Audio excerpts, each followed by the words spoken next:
የቤቲን ሀዘን በሳምንት ነበር የምናወሳው 2ኛ ዓመቱን በዛው ሳምንት በተመሳሳይ ደግሞ ነፃነትን ማጣት ለኛ በጣም ከባድ ነውና ምልክት ሲጠፋ ጥሩ አይደለም። ምልክት ያጎላልና ሐሙስ ዕለት ቀረጻውን አድርጎ ስራውን ሰርቶ ነው ከስቱዲዮ ወጣውና በጣም ከባድ ነው።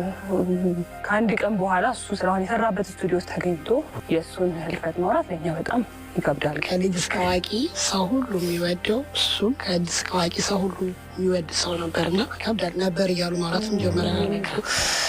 ከቅርብ ጊዜ ወዲህ ያለፉት ሳምንታት ላይ አንድ ፖስት ያደረገውን ነገር ብዙ ሰዎች ተቀባብሎታል።